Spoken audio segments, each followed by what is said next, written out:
Bien, mesdames et messieurs, merci d'être présents pour cette première édition des entretiens de Sceaux, qui est une manifestation qui est co-organisée par l'Association des villes universitaires de France, dont Sceaux est membre, et la vallée scientifique de la Bièvre. Notre initiative, ensemble, elle est en fait de se poser la question, d'échanger de manière régulière, à peu près tous les 6 mois, donc ici, à Sceaux, autour de la façon dont ville et université travaillent ensemble. Alors à Sceaux, nous avons des conventions et je crois que nous avons quand même réussi en fait à intensifier ces relations avec des événements en commun, avec aussi une politique très active de construction de logements étudiants.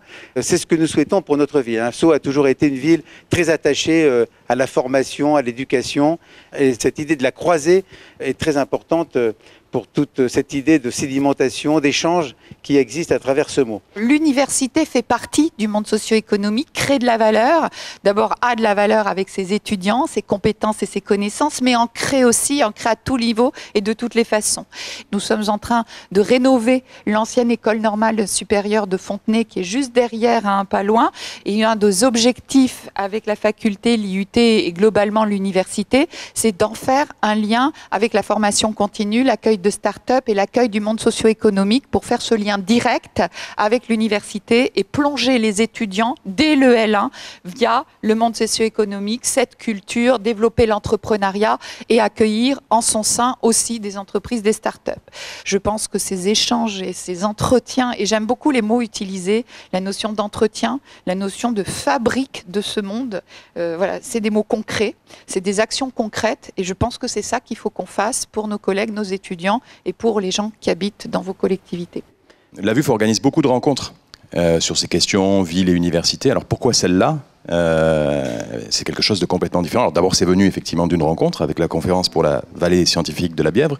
Et puis c'est aussi venu de l'idée d'avoir des rencontres plus productives, plus fécondes, plus régulières, avec l'éclairage de chercheurs, parce qu'il y a quand même beaucoup de travaux scientifiques, empiriques, d'agences d'urbanisme, d'organismes, d'établissements publics qui sont représentés aussi aujourd'hui, mais qui nourrissent finalement assez peu l'action publique locale, et dans les deux sens. On a aussi le constat qu'il y a des expertises, des ingénieries, des savoir-faire qui existent au sein des collectivités qui pourraient être utilement dupliqués, déployés dans les universités et autres établissements d'enseignement supérieur, et réciproquement, et surtout en ce qui concerne la recherche. C'est-à-dire qu'il y a une grosse partie de la recherche qui a la possibilité de venir faciliter en fait l'innovation dans l'action publique locale, et c'est trop peu exploité, c'est trop peu utilisé. Donc il fallait organiser des rencontres régulières, c'est le but des entretiens de Sceaux. Donc on s'est dit aussi que ce serait surtout utile si ça permettait de faire émerger un désir commun. Et c'est d'ailleurs un peu le but de notre rencontre de ce matin, c'est effectivement travailler ensemble à condition d'en avoir envie. Envie de quoi ? Pourquoi, comment, et puis enfin de construire cette relation sur des expériences communes. On ne va pas refaire l'historique, mais je pense qu'il y a eu quelques tournants quand même dans la nouvelle interaction entre les villes et les universités. Il y a eu les plans U2000 et U3M, où l'interaction a consisté notamment à demander de l'argent aux collectivités, ce qui est une bonne façon d'engager la discussion, puisque pour la première fois quand même, de manière assez massive, on était amené à s'intéresser vraiment à la politique universitaire, alors que c'était, en France surtout, avec la tradition napoléonienne, etc., vraiment une chasse gardée de l'État central. Et puis aujourd'hui, on redécouvre qu'il y a des campus de fait, mais un peu dispersés dans la ville. Et puis, il y a ces gros objets dont on essaie de mettre de la ville autour ou de la ville dedans pour les faire vivre. Il faut qu'il y ait des habitants, il faut qu'il y ait des commerces, des bistrots.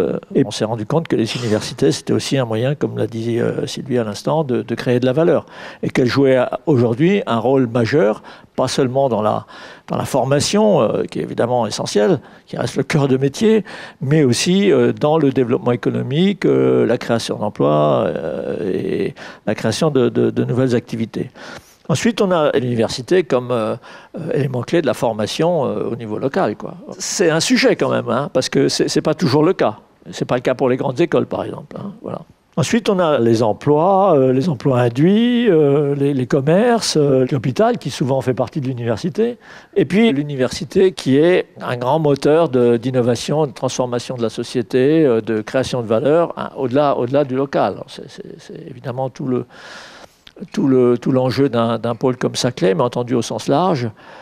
c'est de se positionner sur cette carte mondiale de moi ce que j'appelle des pôles industrialo-universitaires. Il est important aussi que la France figure sur cette carte-là. Mais quand je dis la France, c'est l'ensemble de l'Île-de-France et au-delà. Quand on regarde quels sont aujourd'hui les facteurs de la demande qui tirent la croissance, c'est quand même extrêmement frappant. Numéro 1, et de loin, la santé. Au cours des 50 dernières années, elle est passée de 5% à 15% du budget des ménages. Ça veut dire un triplement.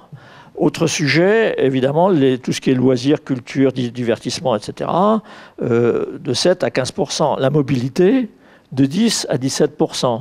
Si on compte l'éducation, où les dépenses privées sont aussi en très forte augmentation, il faut bien en être conscient, eh bien, on a aussi... voilà. Alors, si on prend l'industrie automobile, on voit bien qu'elle est aujourd'hui percutée par un certain nombre de choses, très, très fortement, qui vont faire qu'elle va changer de nature. Plus simplement de faire des bagnoles et de vendre le plus possible de bagnoles, c'est d'être partie prenante d'une nouvelle économie des services, où l'usage va compter autant que la possession, qui sont centrés sur les besoins des individus qui sont extrêmement variables. Donc, individu, système, et on voit apparaître un troisième terme qui est le territoire. Et donc les villes. Parce que l'innovation, elle ne va pas se faire simplement en labo. L'innovation, elle doit se faire in situ. Le laboratoire, ça devient le territoire à échelle 1. On pourrait dire exactement la même chose de la santé. La santé, ce n'est pas juste le soin, ce n'est pas juste les hôpitaux, c'est aussi la prévention, c'est le sport, c'est connexe au bien-être aujourd'hui. Et donc voilà des sujets où je pense que les collectivités et le monde de la réflexion, de la connaissance, du travail de recherche sont vraiment, à terme, plus que simplement des partenaires, mais vraiment des coproducteurs possibles. On a été décrété autonome il y a une dizaine d'années avec la loi LRU. Ça a engendré un certain nombre de transformations, un apprentissage dans nos universités, un apprentissage de l'autonomie, mais aussi de l'apprentissage vis-à-vis de l'État, qui ne donne pas nécessairement l'autonomie complète et également les moyens. Dans le même temps, la démographie universitaire qui est en complète augmentation, les crises économiques, crises écologiques, qui aussi, au fil des années, font qu'on doit repenser, trouver des moyens d'accueillir plus d'étudiants tout en ayant des moyens souvent moins importants. La deuxième transformation, c'est aussi qu'on a une crise de conscience sur le rapport à la connaissance, à la science, qui est complètement bouleversée par la société de l'information et la démocratie d'opinion. Quelle est la plus-value de l'université? Et puis, en face de ça, la montée en puissance des fake news. L'université, c'est aussi, ça a été évoqué, la question des campus, l'aménagement. On est des acteurs de la ville. Nous sommes aussi acteurs des transitions numériques, transitions écologiques. On peut accompagner toutes ces politiques publiques, bien sûr sur nos territoires, mais de façon plus large. Et enfin, il me semble qu'on est également des acteurs de la diplomatie européenne et internationale. Ça a été évoqué par notre capacité à attirer des étudiants, à projeter des étudiants et à avoir une visibilité internationale de nos établissements. Alors aujourd'hui, dans les moyens qui nous sont alloués, on n'a pas nécessairement la vision de l'université comme porteur de ces politiques publiques également. On est également peu entendu. On a souvent des politiques publiques qui sont en silo. Et enfin, souvent, on est oublié dans un certain nombre de politiques territoriales. Dès qu'on est un pas en dehors de la commune, on a ces séparations administratives et l'oubli qu'on est au service d'un territoire qui est beaucoup plus large que la commune sur laquelle on est implanté. Donc pour nous, au niveau de la CPU, on essaye de militer pour qu'on travaille sur la notion de territoire apprenant et de voir comment sur ces territoires, eh bien, on peut travailler ensemble pour construire de l'innovation, pas pour réinventer les choses, mais pour consolider, créer des synergies entre les choses qui sont faites à l'université et ce qui est fait sur les territoires. Alors ça peut aller des diagnostics sur les besoins prioritaires du territoire en matière de formation, en matière d'emploi, en matière de lien social, c'est des choses que voilà, on peut travailler ensemble. Ça a été évoqué tout à l'heure sur les démarches prospectives, comment on peut miser sur la recherche-développement, sur la science ouverte, sur la science participative, pour mieux intégrer l'université dans les politiques territoriales locales et comment on peut faire progresser un territoire. Et enfin, nos campus sont dans vos territoires, donc on a besoin de repenser le campus à l'intérieur de la ville. La démographie étudiante est encore en augmentation, donc c'est très bien. Mais il faut que derrière l'université puisse répondre aux enjeux. Enjeux qu'elle ne peut pas saisir toute seule, évidemment. Il y a des réelles tensions de logements étudiants sur tout le territoire français, avec plus de 2,7 millions d'étudiants. Donc c'est une énorme masse étudiante. Plus de la moitié qui sont dits décohabitants, donc qui ne sont plus au domicile familial, avec uniquement une offre du parc Crous, qui a 175 000 logements. Une autre problématique aussi liée au logement, c'est le coût. Vous n'êtes pas sans savoir que les étudiants ont des budgets qui sont très limités. Il y a plus de 40% d'étudiants qui vivent sous le seuil de pauvreté, donc c'est quand même énorme. Un système de bourse actuellement qui ne répond pas forcément à toutes les attentes des étudiants.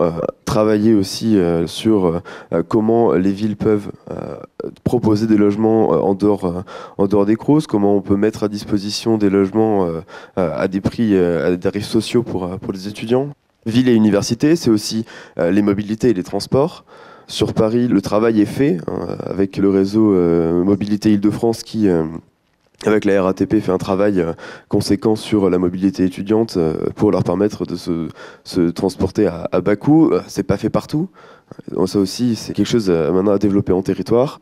Je trouve une des victoires de cette réforme aussi, ce qui a été la loi ORE avec la mise en place de cette CVEC, avec des acteurs locaux, territoriaux, de la région, avec des représentants de l'État. Un pas en avant a été fait, maintenant il faut s'en saisir, faire en sorte que tout ça puisse se développer, pour que demain, les étudiants puissent être accueillis sur les campus, que demain, un campus ne soit pas comme quelque chose de vide où à 18h, il n'y a plus personne. Il faut que ce soit des lieux de vie où vraiment on peut avoir des offres de proximité, des endroits où on peut à la fois se restaurer, où on peut aller faire ses activités de première nécessité, notamment du sport, de la culture, de la musique, du cinéma, et essayer de faire en sorte que les étudiants de demain aient des pistes d'amélioration pour justement perfectionner l'enseignement. Merci pour ces premières interventions. Je pense qu'on a autour de la table beaucoup d'éléments pour peut-être maintenant prolonger ces premières participations et nourrir à partir de votre problématique, votre expertise.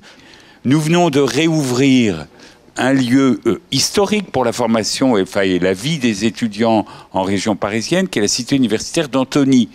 Donc on a un bâtiment intéressant qui a été refait par Nouvelle, et bien on commence par, en ce moment, on y met des grilles là autour, et je peux dire que depuis sa réouverture, il n'y a aucune liaison avec l'environnement, avec la ville, avec nous, etc. D'un point de vue méthodologique, il n'est jamais inintéressant de réfléchir sur les échecs.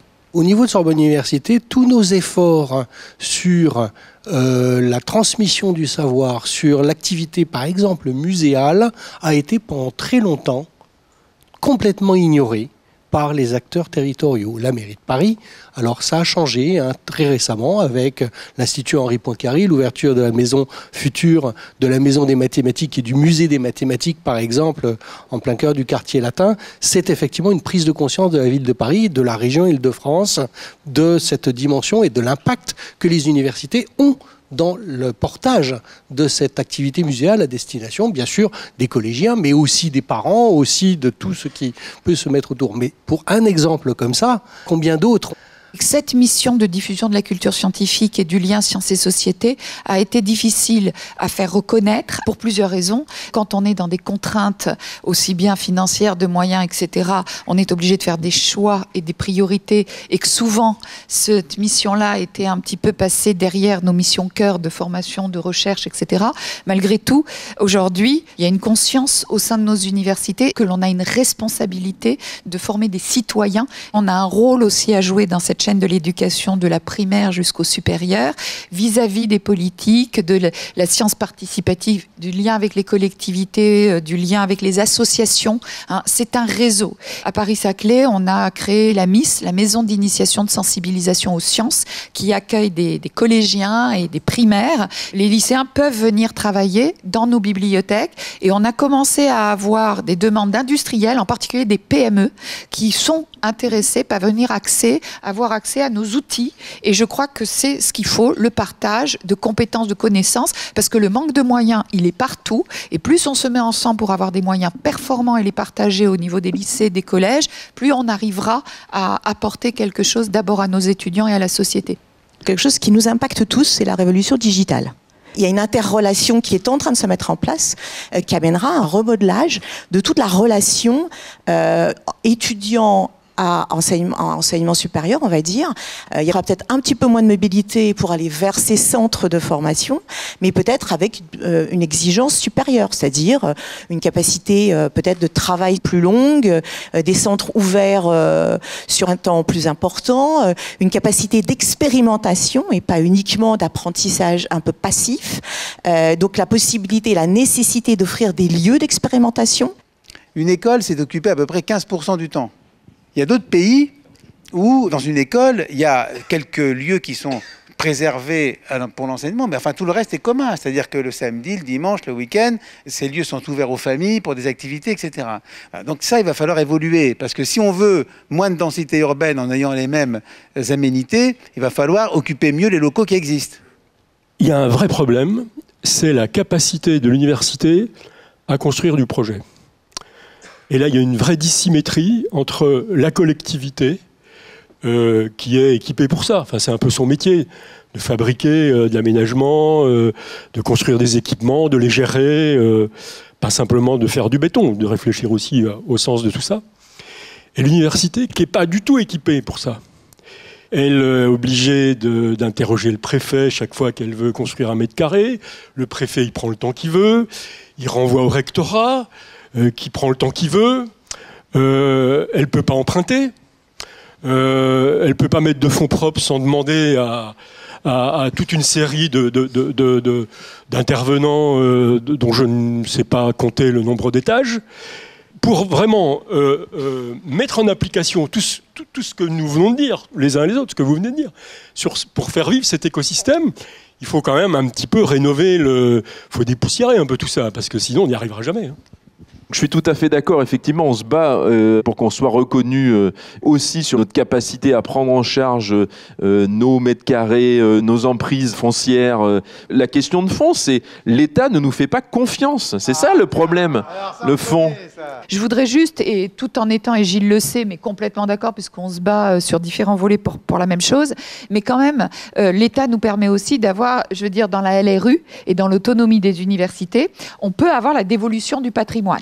Mais cette dévolution, il faudrait qu'elle soit accompagnée aussi du droit à pouvoir emprunter, etc. Parce que nous faire une dévolution d'un patrimoine dans l'état où il est actuellement, vous comprendrez qu'on veut bien garder l'autonomie, qu'on veut bien après avoir la possibilité d'emprunter, de gérer, mais avec les leviers qui vont avec. C'est pour ça qu'on essaye d'abord de faire évoluer ces contraintes, après d'assumer pleinement notre autonomie avec une évolution de la dévolution aussi du patrimoine. Je voudrais aussi vous interpeller sur des difficultés que l'on croise au quotidien lorsque l'on essaie de traduire spatialement et d'un point de vue de l'immobilier les orientations et les ambitions des universités sur le territoire, c'est les normes et la réglementation. Et non seulement celles qui sont effectivement imposées par l'État de par l'ensemble des codes qui s'imposent, mais également celles qui le sont par les collectivités, de par les instruments réglementaires qui sont à leur disposition, et notamment les documents d'urbanisme, dans lesquels il est très rarement possible d'innover en matière d'aménagement, d'urbanisme et d'immobilier. Et on se retrouve souvent confronté à ne pas pouvoir répondre aux ambitions, je dirais, spatiales et immobilières des universités parce qu'un certain nombre de règles s'imposent et qu'on doit aller vers de la résidentialisation, il y a des sujets de sûreté, il y a des sujets... On ne peut pas les traduire après en termes immobiliers. Et c'est vrai que je pense que les entretiens de Sceaux pourraient aussi permettre de passer un message à l'ensemble des gens qui font la norme et la règle pour laisser la place à l'innovation lorsque l'on fait de la construction et de l'aménagement sur ces sites universitaires. Même si on n'a pas d'établissement d'enseignement supérieur, on peut être terre d'accueil en termes de logement. La place des étudiants dans la ville, avec tout ce qu'il y a inventé sur les relations intergénérationnelles, ils peuvent passer par le centre social de quartier pour donner 1 heure de leur temps pour faire du soutien scolaire ou pour participer à une activité diverse et variée ou pour soutenir nos anciens. Enfin, voilà, je pense qu'il y a des choses extrêmement fortes qui font partie de la formation aussi, je pense, quand on est étudiant et dont on a besoin, nous, dans nos villes. Je pense que les connexions entre la ville et l'université, c'est de créer des lieux où en fait on va se croiser, on va se retrouver, alors qu'il n'y avait aucune raison que nous croisions précisément. Un bar à bière, un food truck, de la musique, c'est-à-dire en fait ouvrir l'université à la ville par des animations urbaines dans lesquelles effectivement on puisse se retrouver. Un étudiant qui fréquente régulièrement un resto U a 40% de chances de plus qu'un autre de réussir ses examens. Ce chiffre, il s'explique non pas par la qualité de ce qu'on me propose en restauration, mais même si ça a beaucoup progressé par rapport au moment où j'étais moi étudiant, mais c'est parce que entre étudiants, ils s'expliquent comment ils n'ont rien pigé au cours du matin, comment ils sont inquiets par l'examen de la semaine suivante, etc. Et c'est comme ça qu'ils apprennent à être étudiants. Et juste sur cette question du logement, le rôle des maires et des collectivités est fondamental. Je pense notamment à une métropole universitaire majeure de ce pays dans laquelle il n'y a pas un permis de construire pour une résidence universitaire qui a été délivré depuis 20 ans. Au simple motif, dit comme ça par le numéro 1 de l'exécutif, parce que les étudiants, globalement, c'est joli, c'est gentil, mais ça vomit dans les rues le jeudi, et donc plus ils sont à l'extérieur de ma métropole universitaire un peu bourgeoise et un peu calme, mieux je me porte. Donc de fait, on est pris collectivement dans ces jeux de contraintes, et effectivement, il faut que les mobilités, les mentalités évoluent, et je pense que les entretiens de Sceaux ne peuvent qu'aider à ça.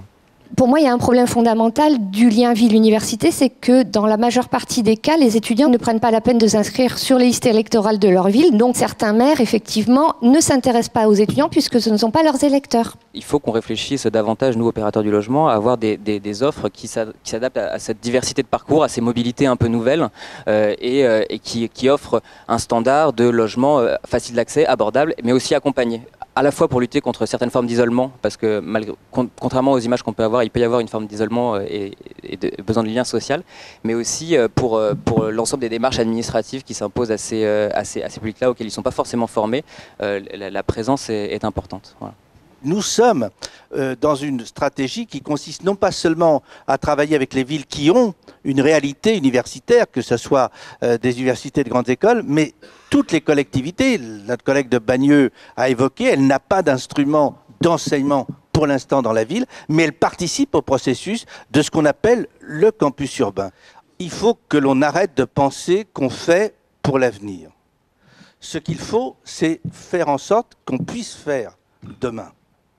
Est-ce qu'on est capable, non pas de régler tout pour les 20 années à venir, ça c'est l'histoire d'avant, mais de permettre en permanence de rendre possible des évolutions, ne pas figer les choses. Et pour rendre possible, il faut travailler, je le redis, dans une démarche de co-responsabilité et de proximité et de confiance.